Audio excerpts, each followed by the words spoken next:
Supreme court के आदेश पर कल चुनाव आयोग ने इलेक्टोरल बॉन्ड का डेटा अपनी वेबसाइट पर जारी कर दिया, जिसमें यह बात सामने आई है कि 12 अप्रैल 2019 से 11 जनवरी 2024 तक तमाम पार्टियों को भर भर कर चंदा मिला है। जारी हुए डेटा के मुताबिक बीजेपी को 6060 करोड़ रुपए का चंदा मिला। दूसरे नंबर पर ममता बनर्जी की पार्टी टीएमसी है, जिसको 1609 करोड़ का चंदा मिला, तो वहीं कांग्रेस को 1421 करोड़ रुपए का चुनावी चंदा मिला। बात बीआरएस की जाए तो इलेक्टोरल बॉन्ड के जरिए 1214 करोड़ का चंदा इसे मिला है। वहीं बीजेडी को 775 करोड़ रुपए का चंदा मिला है। हालांकि किस कंपनी ने किस पार्टी को कितना चंदा दिया, इसका लिस्ट में जिक्र नहीं किया गया है, क्योंकि चुनाव आयोग ने वेबसाइट पर 763 पेज की जो लिस्ट अपलोड की है, उसमें एक लिस्ट में बॉन्ड खरीदने वालों की जानकारी दी।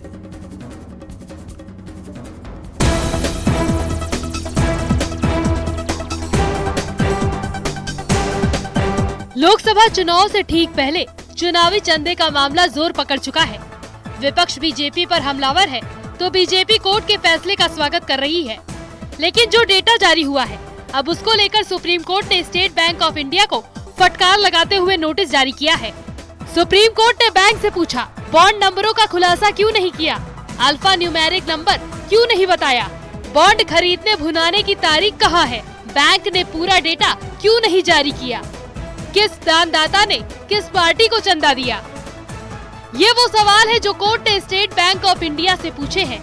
पिछले काफी समय से ये चर्चा चल रही थी कि कई राजनीतिक पार्टियों को जो चंदा मिलता है वो कौन लोग देते हैं और कितना चंदा दिया जा रहा है। तो इस बात को लेकर सुप्रीम कोर्ट में एक याचिका दायर की गई थी और इस मामले पर पिछले से सुनवाई भी चल रही थी। इसी सुनवाई के दौरान में कई महत्वपूर्ण जानकारी निकल के सामने आई और सुप्रीम कोर्ट के द्वारा स्टेट बैंक ऑफ इंडिया को कहा गया कि उन तमाम जानकारियों को अपने वेबसाइट पे डालें। अब उसके बाद स्टेट बैंक ऑफ इंडिया ने कई जो जानकारियां जो हैं वो अपने वेबसाइट पर तो डाल दिया, लेकिन अभी भी उसमें से तकनीकी तौर पर कई जानकारियों को साझा नहीं किया गया है। लिहाजा इस मामले पर सुप्रीम कोर्ट का एक सख्त निर्देश जारी किया गया और कहा गया कि सोमवार को उन तमाम जानकारियों को साझा किया जाए।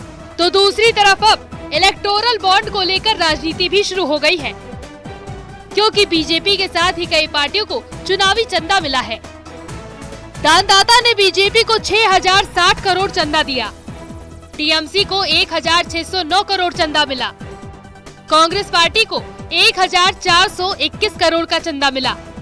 यानी ज्यादातर पार्टियों को चुनावी चंदा मिला है और बयानबाजी भी चौतरफा हो रही है। कोर्ट का जो आदेश है उसका पालन सबको करना पड़ता है और इलेक्शन कमीशन में उसका पालन करते हुए जो डेटा था उनके पास, उन्होंने वह अपनी वेबसाइट पर डाल दिया है। देखिए, मैं उस पर अभी एक विश्लेषण मैंने किया है, अगले 10-15 मिनट में निकलवा रहा हूँ, आपको सारी जानकारी मिल जाएगी किस तरीके से ये इलेक्टोरल बॉन्ड का दुरुपयोग किया गया है।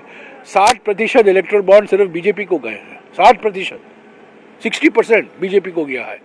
और मैंने दिखाया है इस विश्लेषण के द्वारा कि किस तरह से ईडी, सीबीआई, इनकम टैक्स का दुरुपयोग किया है और जिन्होंने चंदा दिया है उनको कहाँ से कॉन्ट्रैक्ट मिले हैं, हाईवे के कॉन्ट्रैक्ट मिले हैं, टनल के धंधे मिले हैं और कोई प्रोजेक्ट मिला है, तो ये सब मिली भगत। दरअसल चुनावी चंदे की चिंता इसलिए हो रही है क्योंकि सभी सियासी दलों की दहलीज पर लोकसभा चुनाव दस्तक दे रहा है।